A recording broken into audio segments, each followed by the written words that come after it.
In one night, I lost my father's trust, my reputation, and nearly my soul. A bridge fell, lives were taken, and the man who caused it made sure everyone blamed me, his own brother. This is the story of betrayal, unbearable pain, and the quiet courage it takes to rise from the ruins.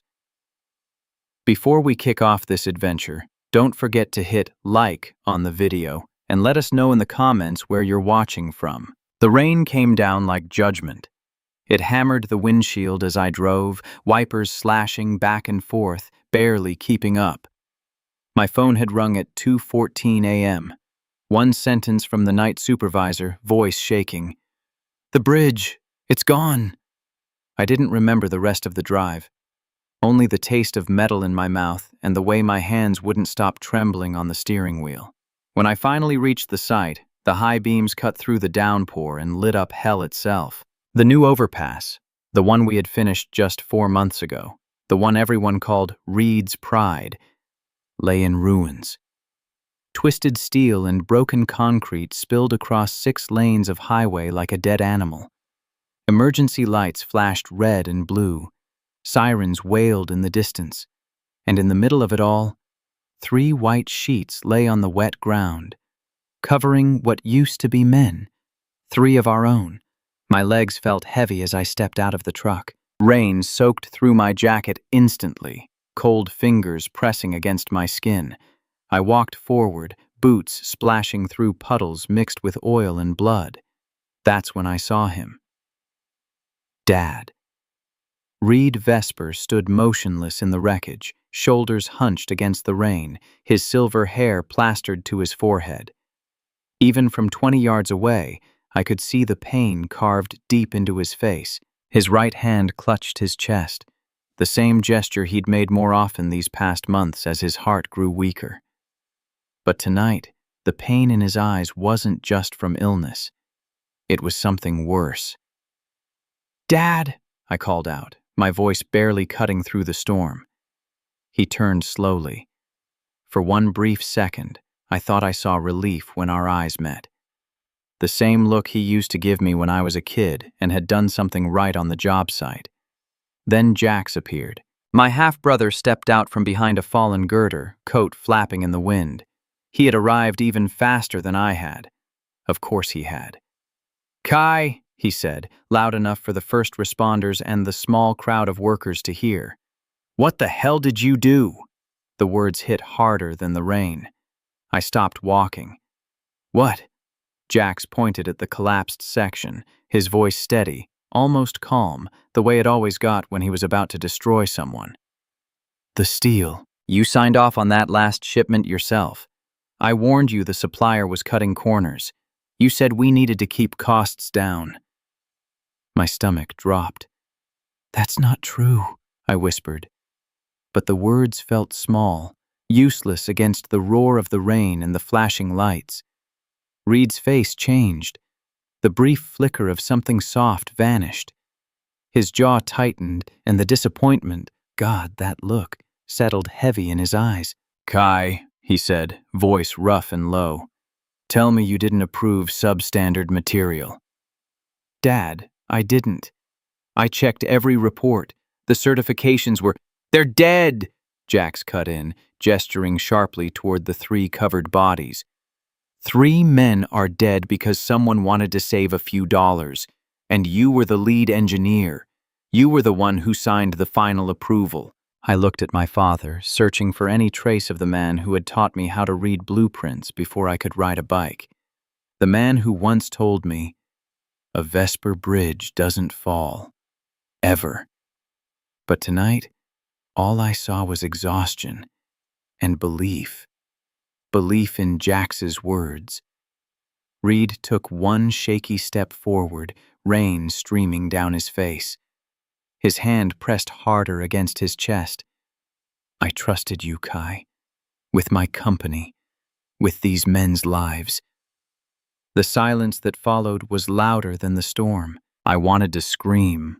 I wanted to grab the inspection reports from my truck and shove them in their faces, but my throat had closed up. My hands hung useless at my sides. Jax placed a hand gently on our father's shoulder, the perfect picture of a concerned older son. "Dad, you need to sit down. Your heart—" Reid nodded weakly. He let Jax guide him away from the wreckage, toward the line of waiting ambulances and police cars. As they walked, Reid didn't look back at me. Not once. I stood there alone. The rain kept falling, colder now, soaking through every layer until I couldn't tell the difference between water and tears. 3 families would wake up tomorrow without husbands, without fathers. 7 more men were fighting for their lives in hospitals because of a bridge that should never have fallen. And everyone here tonight, the workers, the first responders, even the strangers slowing down on the highway, would remember one thing. Reid Vesper was the engineer in charge.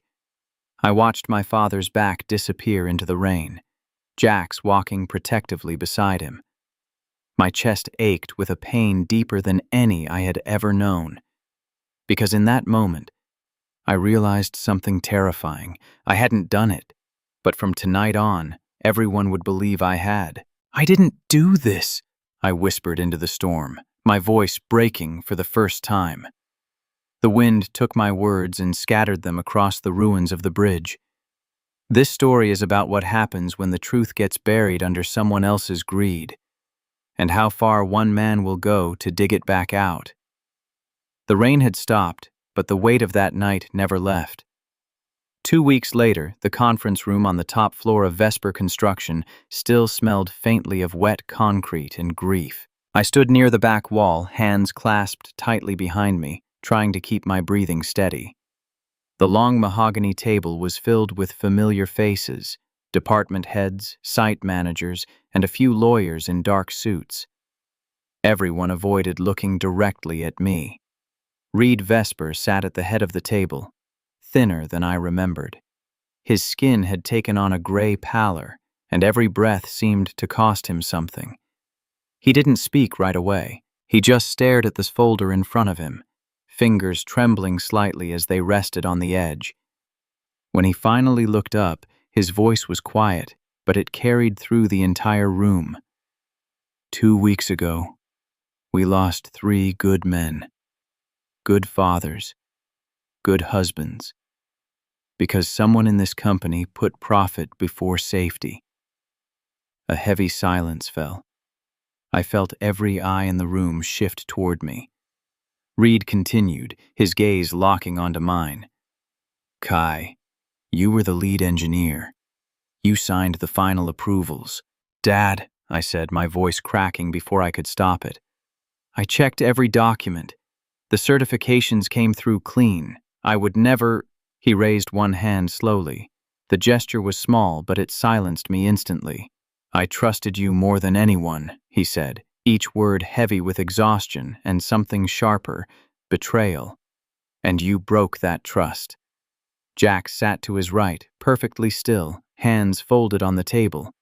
His expression was solemn, almost sorrowful, but I caught the brief flicker in his eyes when our father spoke.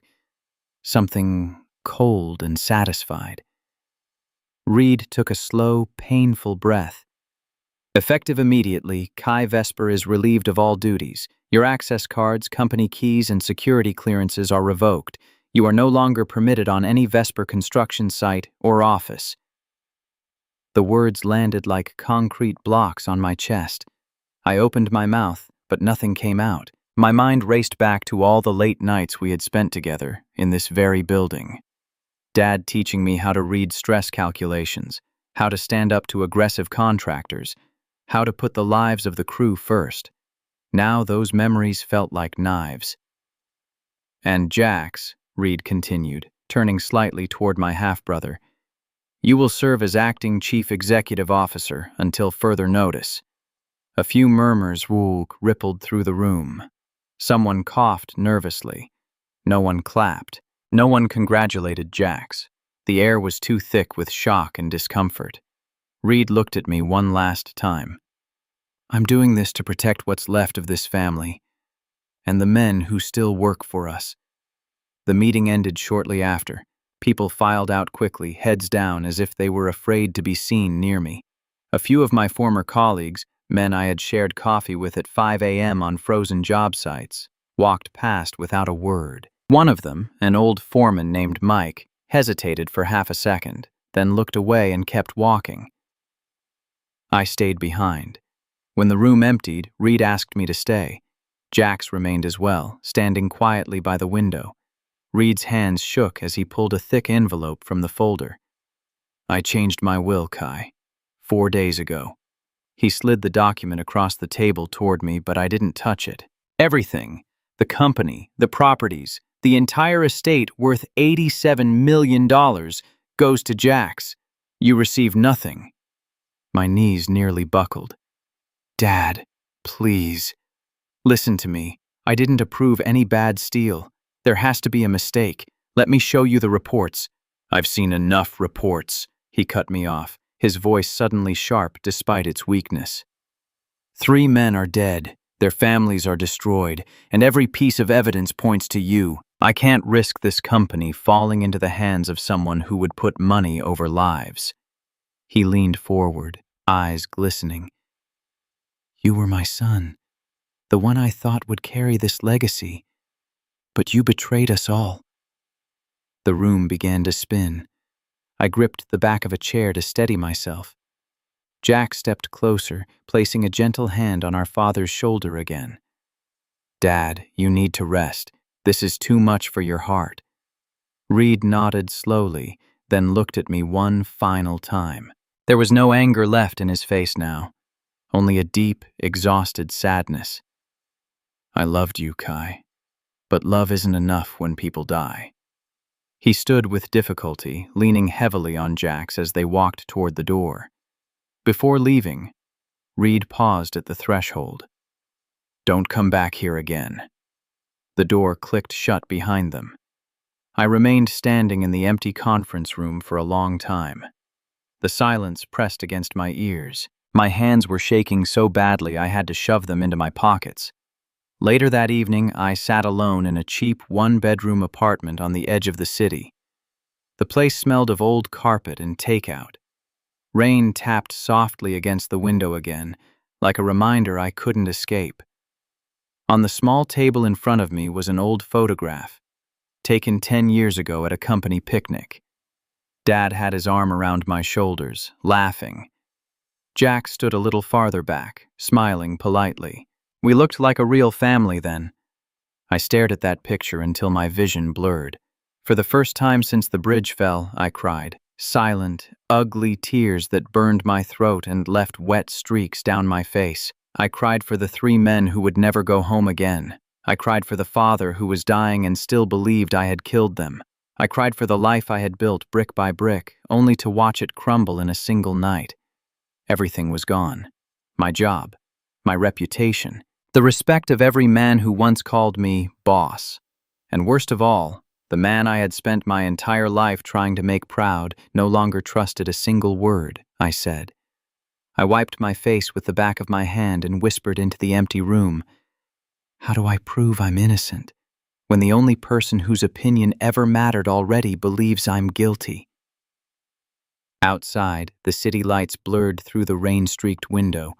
Somewhere in the distance, another bridge was still standing, but inside me, everything had already collapsed. The days after the meeting blurred into a gray fog. I spent most of my time in that small apartment, staring at the ceiling or pacing between the kitchen and the window. Sleep came in short, restless bursts. Every time I closed my eyes, I saw the white sheets on the wet pavement and my father's back as he walked away. One Thursday afternoon, my phone buzzed with a text from a number I hadn't seen in months. It was Elena Brooks. Can we meet? Somewhere private. I kept a few things. My heart stuttered. Elena had been my closest friend on the job sites for 7 years. Sharp-eyed, no nonsense, the kind of engineer who double-checked everything twice. I hadn't dared contact her after the accident. I was afraid she would believe the rumors too. We met at a quiet diner on the outskirts of town, the kind with cracked vinyl booths and coffee that tasted like it had been sitting since morning. She slid into the seat across from me wearing an old Vesper construction jacket, hood pulled low. Kai, she said softly, glancing around before reaching into her bag. I shouldn't be doing this, but I can't sleep either. She placed a small plastic container on the table. Inside were 3 pieces of steel, cut samples from the bridge beams. I pulled these the day before they cleared the site for demolition, she whispered. Nobody saw me. They were supposed to destroy everything. My hands shook as I touched the cold metal. Elena, why? Because something felt wrong that week. Jax kept pushing for faster delivery. He told the procurement team to switch suppliers at the last minute. I overheard him on a call. She leaned closer, her voice barely above a breath. I didn't say anything then. I wish I had. For the first time in weeks, a tiny crack of light broke through the darkness inside me. Later that same evening, another unexpected visitor knocked on my apartment door. Thomas Greer stood in the hallway, holding his hat in both hands.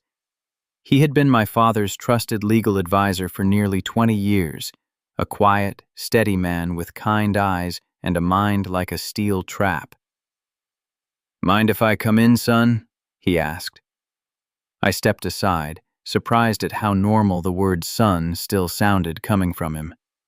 We sat at the small table. Thomas didn't waste time. I've known your father since before you were born, Kai, and I've known Jax long enough to see patterns. He paused, choosing his words carefully. There were several contracts last year that didn't sit right with me, change orders that appeared out of nowhere, money moving to suppliers I'd never heard of. I mentioned it to Reid once. He brushed it off, said Jax was just being aggressive in a tough market. Thomas looked down at his hands.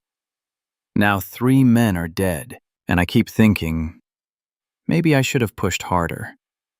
His voice carried real regret, the heavy kind that comes from years of quiet loyalty. I felt something shift inside my chest. Not quite hope yet, but the crushing weight of being completely alone began to lift, just a little. The next morning, my phone rang with a number I didn't recognize. Kai Vesper? This is Sarah Novak from the Midwest Sentinel. I've been looking into the bridge collapse. Her voice was clear and direct, but not unkind. I don't believe the official story is the whole story, she continued, and I think you might be the only person willing to help me find the truth. I hesitated for a long moment, fear and exhaustion warring inside me. Talking to a reporter could make everything worse, or it could be the only way forward. We agreed to meet in a park near the river that afternoon. As I walked back to my apartment after the call, the weight in my steps felt different, lighter. Not because the pain had gone away, it was still there, sharp and constant, but because for the first time since that rainy night, I wasn't carrying it completely alone. That evening, Elena called me again. Her voice was tense with urgency. Kai, I went through some old backup files I saved from the server before they locked me out. I found an email from Jax, dated 3 weeks before the bridge opened. She paused as if she could hardly believe what she was about to say. It says, switch the supplier quietly. No paper trail. Use the secondary vendor and keep it off the official records. The air left my lungs. I sat down slowly on the edge of my bed, the phone pressed tight against my ear. Elena? That's... I know, she whispered. It's not proof yet, but it's a crack, Kai. A real crack in the wall they built around you.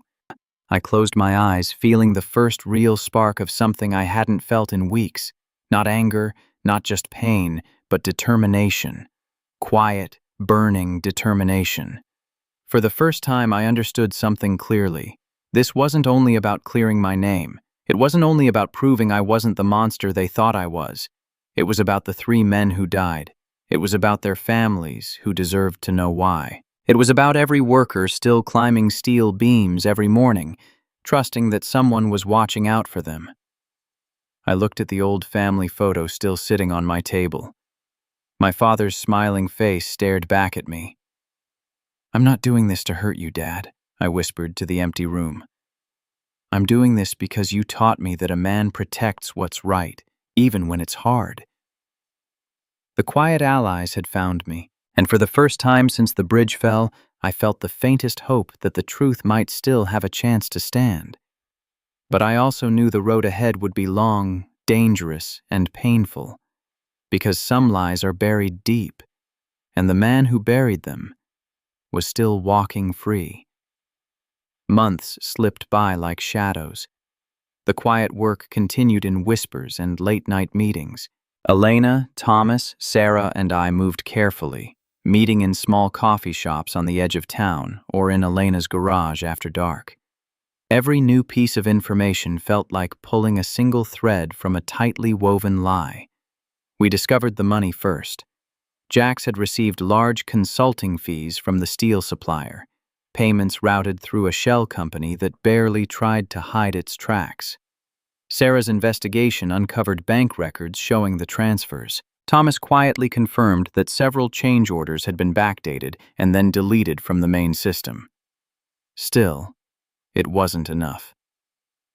One cold November evening, Elena brought Dr. Sloane Harlan to a meeting. The materials scientist was a small woman with sharp eyes and no patience for excuses. She examined the steel samples under a portable microscope right there on Elena's workbench. Her verdict came quietly, but it landed like thunder. "These beams never should have left the mill," she said, adjusting her glasses. "The tensile strength is 28% below specification. This steel was never meant for a bridge carrying highway traffic."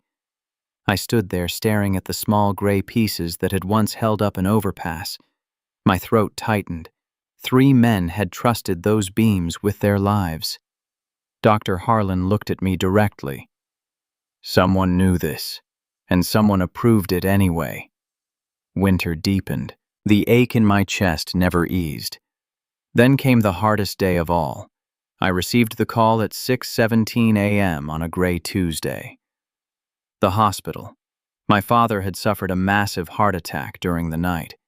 He was gone before sunrise. They wouldn't let me see him. Jax had made sure of that. He told the staff I was not family. Not anymore. I sat in my truck in the hospital parking lot for over an hour, unable to drive. The engine was off, the heater was off, just me and the cold. I pressed my forehead against the steering wheel and whispered the words I never got to say. "I'm sorry I couldn't prove it in time, Dad. I'm so sorry." The pain was so deep it felt physical, like something inside me had actually torn. The man who taught me everything believed until his last breath that I had killed 3 innocent people. That single thought threatened to break me completely. That night, I almost gave up. I sat on the floor of my apartment surrounded by scattered documents, photos of the collapsed bridge, and the old family picture now face down. The silence felt suffocating. For the first time, I wondered if the truth was worth this much suffering. Thomas Greer found me there the next morning. He didn't knock. He simply let himself in with the spare key Elena had given him and sat down on the worn carpet beside me. "Kai," he said gently, "I know what you're thinking. I can see it in your eyes." I couldn't look at him. "I just wanted him to know I didn't do it," I whispered, my voice raw. "That's all. One time. Before he left." Thomas placed a steady hand on my shoulder. "Revenge isn't about destroying Jax. It's about restoring what was taken from those 3 families. From you. From every man and woman who still puts on a hard hat every morning, trusting that someone is watching out for them." He paused, his voice thick with emotion. "Your father taught you that. The real Reid Vesper, the one before fear and illness clouded his judgment, would want the truth to stand. Not for vengeance, but for honor." Something in his words reached through the fog, not all the way, but enough to keep me breathing. Then, 2 days before Christmas, the break we had been praying for finally came. A former site supervisor who had worked directly under Jax showed up at Sarah's office unannounced. His hands were shaking. His eyes were red. "I can't live with this anymore," he said. He placed a small USB drive on the table. Jax thought I deleted everything, but I kept a recording from last spring. He told me to switch the steel supplier and keep it off the books. He said the savings would be worth it. He laughed when I asked about safety. Sarah played the recording for us that same night. Jax's voice filled the small room, clear, confident, and completely cold. "Just do it. No paperwork. No questions. We'll blame engineering if anything goes wrong." I felt the room tilt. Elena reached over and squeezed my arm so tightly it hurt. Thomas closed his eyes. Sarah simply nodded, as if she had been waiting for this moment her entire career. The evidence was no longer buried. It was breathing, and for the first time in months, a dangerous kind of hope mixed with the deep, aching grief inside me. We had the pieces. We had the voices of the dead and the living. Now it was time to let the truth speak. But I also knew the final step would be the hardest, because once we handed everything to the authorities, there would be no turning back, and the man who had taken everything from me would finally have to face what he had done. The knock on Jax's door came before dawn. I wasn't there to see it, but Sarah Novak described it to me later in a quiet voice. FBI agents in dark jackets moved swiftly through the big house on the hill. Special Agent Quinn Reyes led the team. They found the files, the deleted emails, the offshore accounts, and the recordings. Everything. The truth finally stepped into the light. Within hours, the search warrants extended to the main offices of Vesper Construction. Computers were seized, boxes of documents were carried out under flashing cameras. The city watched in stunned silence as the man who had stood so confidently at my father's side was led away in handcuffs. Jax didn't look at the cameras. He kept his head down, but I knew that look. It was the same calm mask he had worn the night the bridge fell. The weeks that followed moved slowly, like a wound being cleaned. The court reviewed every piece of evidence. Dr. Sloan Harlan testified about the failing steel. Elena Brooks spoke about the deleted records. Thomas Greer quietly confirmed the suspicious contracts. And the recording, that cold, unmistakable voice of Jax ordering the switch, played in the courtroom like a confession from the grave. In the end, the judge made his ruling. The will Reid Vesper had signed under false beliefs was set aside. The original document, written years earlier, was restored. Control of Vesper Construction, along with the entire estate, returned to me.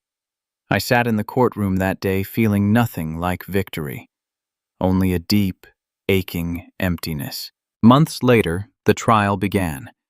I took the stand on a rainy Tuesday morning, the same kind of rain that had fallen the night the bridge collapsed. My hands rested on the wooden rail as I looked at the jury. 12 ordinary people who would decide Jax's future. I didn't speak with anger. My voice stayed low and steady, even when it trembled. "I didn't come here to destroy my brother," I said quietly. "I came here because 3 men died, because their children will grow up without fathers, because my own father died believing I was responsible. I just want the truth to be known, so no one else has to carry this weight." When I stepped down, I felt tears on my face for the first time in public. Not tears of triumph. Tears for the family we had lost long before any courtroom. The jury deliberated for less than a day. Guilty. On all counts. Fraud, involuntary manslaughter, money laundering. The judge looked down at Jax and spoke with quiet gravity. 22 years. Jax stood motionless as the sentence was read. For one brief second, our eyes met across the courtroom. I searched for remorse, for regret, for anything human, but his gaze was empty. They led him away in chains. I didn't feel joy, only sadness for the brother who had chosen greed over blood, and a heavy responsibility for everything that came next. 6 months later, I stood on the construction site where the new bridge was rising. The steel this time was the best money could buy. Tested, certified, and inspected 3 times over. Every worker on site knew the story. They moved with a quiet seriousness I had never seen before. On the day of the dedication, a small crowd gathered. Families of the 3 men who had died were there. Elena stood beside me. Thomas and Sarah were in the front row. Even Dr. Harlan came, nodding once in quiet approval. I stepped up to the microphone, the wind tugging at my coat. "This bridge is not just concrete and steel," I said, my voice carrying across the river. "It's a promise that we will never again put profit before people. Today, we name it the Reid Memorial Bridge, in memory of my father, who taught me that a man's legacy is measured by how he protects those who trust him." I looked toward the families. "I am deeply sorry for what happened. I cannot bring your loved ones back, but I swear to you, this company will never forget their names." The ribbon was cut. The crowd clapped softly, some wiping tears. Later, when everyone had gone, I walked alone to the center of the finished bridge. The wind was strong that afternoon, whipping across the wide river below. I gripped the railing and looked out at the water glittering in the late sun. Memories came slowly. My father's laugh on job sites, his hand on my shoulder when I was young, the way he used to say, "A Vesper bridge stands forever." I closed my eyes. "Dad," I whispered into the wind, "I never betrayed you, not for one single day, and I will protect what you built, not with lies, but with the truth, every single day from now on." The wind answered with a low, steady howl. I stayed there a long time, letting the sun warm my face and the river carry away some of the weight I had carried for so long. Greed had nearly destroyed our family, but truth, patience, and the quiet kindness of a few good people had brought something back from the ruins. Not everything, not the same as before, but something stronger, something honest. And as I stood on the bridge that now bore my father's name, I finally understood the deepest truth of all. What we build with integrity outlasts everything greed tries to tear down. The bridge stood, and so, at last, did I. Finally, let me send my deep thanks to you. Thank you for being here and letting this story live within your heart. If it moved you, I hope you'll walk beside us through more journeys of the Wild West, stories filled with truth, endurance, and grace. Subscribe, share your thoughts, and stay close. Together, we'll keep riding across these wide-open lands of memory and hope. Thank you. Aviso Legal. Disclaimer. Our narratives bring inspiration from the past, recreated with fictional and dramatized interpretations for entertainment purposes only. AI tools serve as creative support, but the storytelling, editing, and emotional refinement are handled by our team to guarantee authenticity. We comply with content policies for AI use, avoiding impersonations, identity fabrication, or historically misleading images. All visual and audio content is legally sourced. Redistribution or modification requires prior written approval. Thank you for honoring creativity, collaboration, and storytelling done with heart.